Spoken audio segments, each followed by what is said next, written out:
트럼프가 돌아오며 강한 달러, 비트코인은 휴식 필요, 아직 탑승하지 않으셨나요?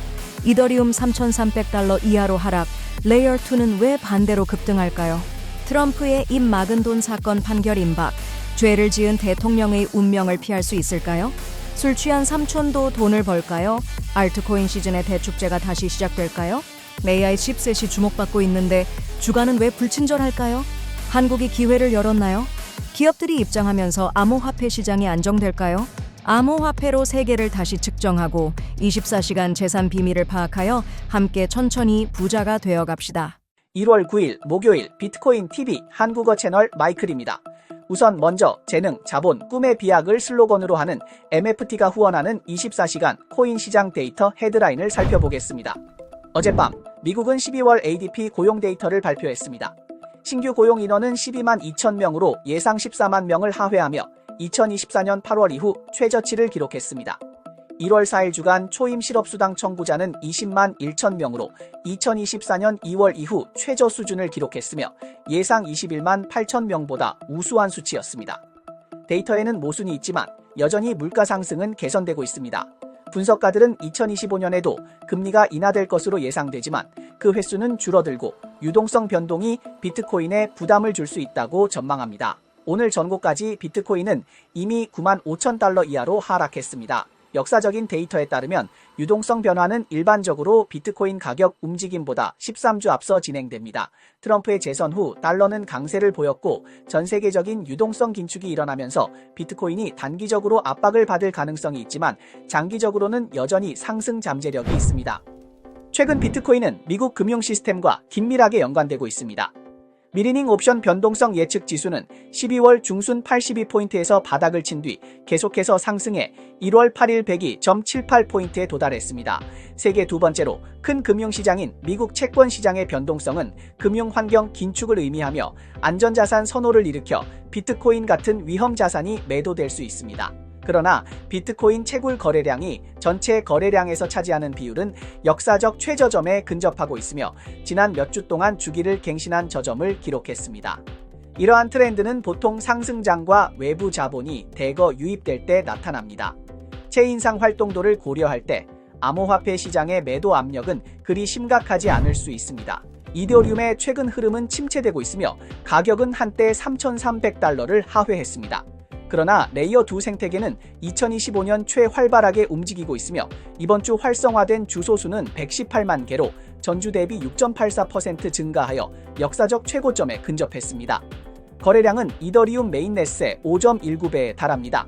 장기 보유자는 총 투자자의 75% 이상을 차지하며 현물 ETF 자금이 지속적으로 유입되고 선물 시장에서 레버리지 비율이 높은 상황이어서 시장은 2025년 이더리움에 대해 긍정적인 전망을 유지하고 있습니다. 또한 28%의 이더리움이 스테이킹되었고 3%는 ITF로 유입되었으며 7.5%는 스마트 계약에 잠겨 있습니다. 제한된 공급과 크로스체인 담보 기능이 결합되어 전통 투자자들 사이에서 매력도를 더욱 높이고 있습니다. 좋아요와 팔로우를 부탁드립니다. 24시간 내 암호화폐, 블록체인, 마이닝 분야의 최신 동향을 정리해드립니다. 트럼프의 대통령 도전은 하우스 오브 카드보다 더 흥미진진하고 현실 정치 드라마를 방불케 합니다. 현재 이 드라마는 절정에 이르렀고 트럼프는 미국 역사상 처음으로 범죄를 지은 채로 대통령에 취임할 가능성이 커졌습니다. 1월 7일 뉴욕 최고법원 판사 후안 메르샤는 1월 10일 트럼프의 입막음 비용 사건에 대한 판결을 내릴 것이라고 발표했습니다. 이 결정은 트럼프의 정치적 박해 주장을 무너뜨렸고 그를 전례 없는 법적 위기에 빠뜨렸습니다. 메르샨 판사의 강경한 태도는 트럼프가 미국 역사상 최초로 범죄로 유죄를 지은 채로 대통령에 취임할 가능성이 매우 높다는 것을 의미합니다. 지난해 뉴욕시 배심원단은 트럼프가 2016년 대선 기간 동안 입막음 비용을 지불하여 스캔들을 은폐하고 상업 기록을 위조한 혐의를 인정하며 34건의 형사 기소가 모두 성립되었음을 판결했습니다. 트럼프의 변호인 팀은 최근 대통령 당선자의 면책권을 핵심 논리로 내세워 면책권이 공식 취임 때까지 지속되어야 한다고 주장했지만 법원은 이를 뒷받침할 선례가 없다고 지적했습니다. 후안 판사는 트럼프를 조건 없이 석방할 가능성이 크다고 밝혔으며 그의 기록에만 범죄가 남고 구금이나 벌금은 없을 것이라고 밝혔습니다. 하지만 트럼프 팀은 여전히 항소를 계획하며 판결을 연기하거나 취소하려는 노력을 계속할 것입니다. Yeah, Pam, I had a feeling he was going to try to delay this, and sure enough, he has. So Trump is arguing immunity on two different levels relating to the hush money case. First, he's arguing that some of the evidence that was admitted against him at the hush money trial related to the time he was president. Therefore, he should have been immune for that. Therefore, he's entitled to a new trial. Second of all, Trump is arguing now that I'm president-elect, I'm immune from any criminal proceedings. Now, 이 사건의 발단은 2016년 미국 대통령 선거 중으로 거슬러 올라갑니다.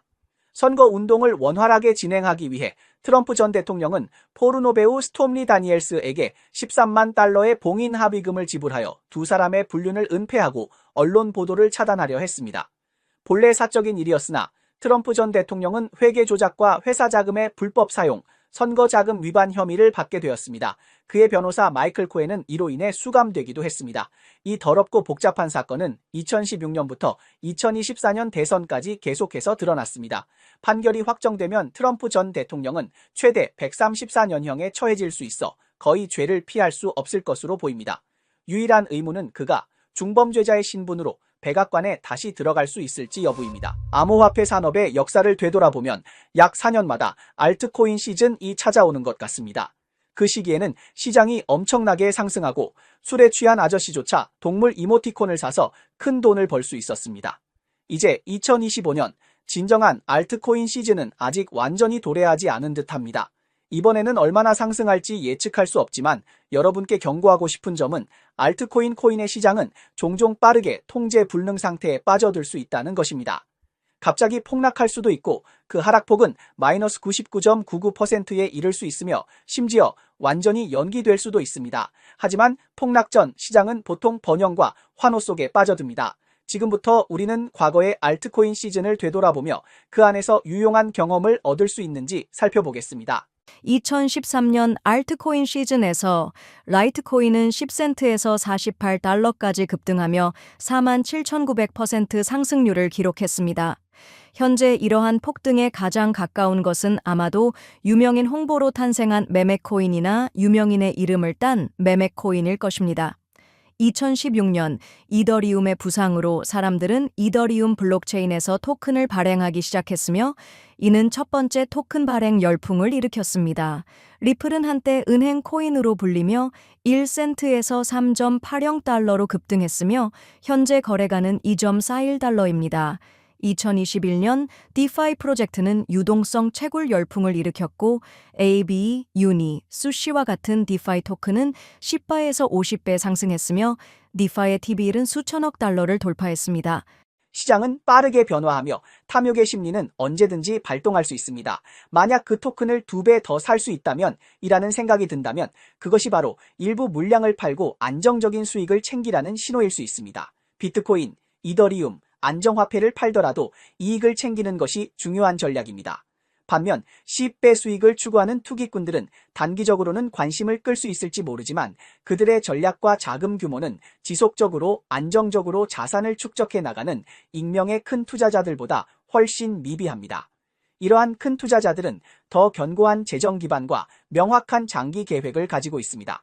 결국 시장 데이터가 증명하듯 안정적인 접근이 승리의 열쇠입니다.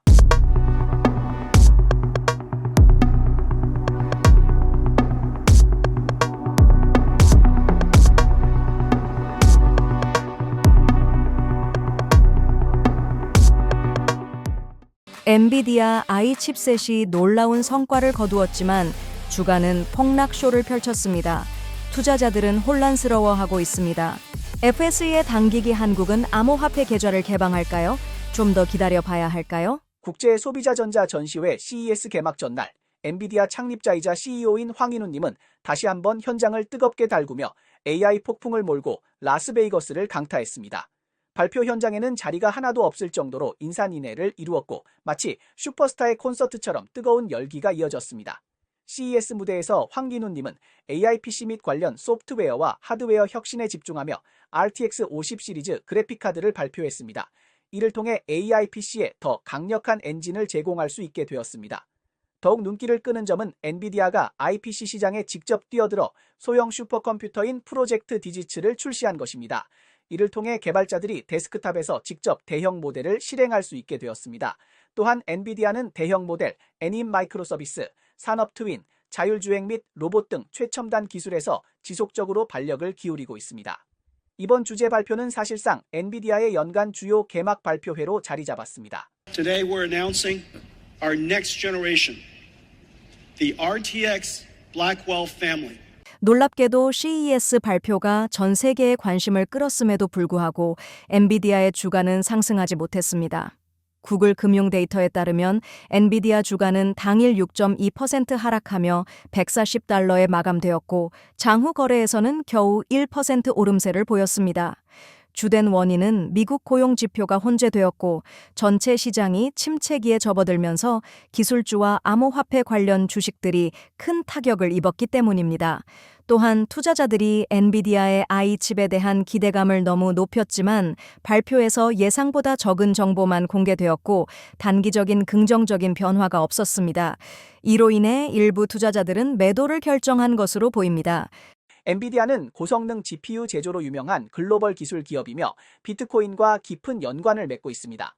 비트코인이 등장하면서 채굴이 점차 확산되었고 엔비디아의 그래픽카드는 계산 능력의 핵심 장비 중 하나로 자리 잡았습니다. 그러나 최근 주가 하락은 연쇄적인 반응을 일으켰고 이는 채굴자들이 채굴 비용과 수익을 재검토하게 만들 수 있습니다. 암호화폐와 AI 분야는 급변하는 시장이기 때문에 지속적인 관심이 필요합니다.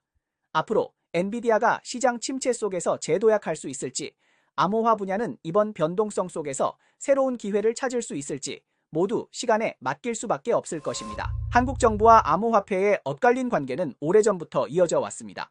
2017년 12월부터 한국은 여러 가지 고려사항에 따라 긴급 행정 지침을 통해 금융기관이 암호화폐를 보유, 구매 또는 투자하는 것을 금지했으며 기업의 암호화폐 진입을 제한했습니다. 하지만 전 세계 암호화폐 시장의 급성장으로 한국도 이를 무시할 수 없게 되었습니다. 2024년이 정책의 전환점이 되었고 11월 한국금융위원회 산하 가상자산위원회는 처음으로 회의를 열어 기업의 암호화폐 투자 제한 해제에 대해 심도 깊은 논의를 진행했습니다. 12월 30일 위원회는 기업들이 암호화폐 계좌를 개설할 수 있을지 여부를 2025년으로 미루기로 발표하며 시장의 관심을 끌었습니다. Over new regulatory changes.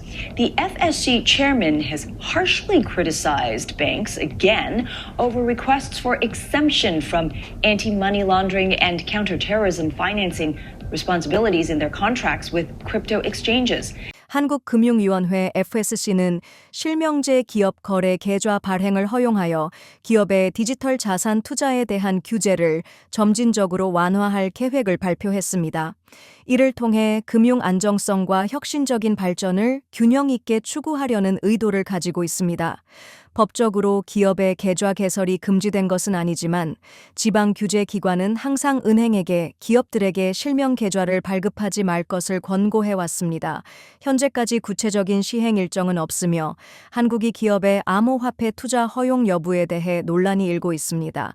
2024년 12월 FSC는 연말까지 기업 암호화폐 계좌와 관련된 로드맵을 발표할 것이라는 루머를 부인하며 구체적인 방안이 아직 확정되지 않았다고 밝혔습니다. 또한 FSC 사무총장 권대영님은 한국의 암호화폐 규제 프레임워크는 글로벌 표준에 부합해야 한다고 강조하셨습니다. 한국의 계획이 실현된다면 2025년부터 기업들에게 암호화폐 투자 문이 열릴 것으로 보입니다. 업계는 이 조치를 긍정적으로 평가하며 기업 자금이 시장에 유입될 경우 강력한 동력을 제공할 것으로 보고 있습니다. 한국 암호화폐 시장은 사용자 수가 많지만 대형 기관 투자자가 부족해 가격 변동성이 크고 시장 성숙도가 낮습니다. 기업, 특히 대기업의 진입은 자금력과 전문팀을 바탕으로 시장 변동성을 안정시킬 수 있으며 시장을 거친 성장에서 더 안정적이고 규범적인 발전 방향으로 이끌어갈 것으로 기대되고 있습니다.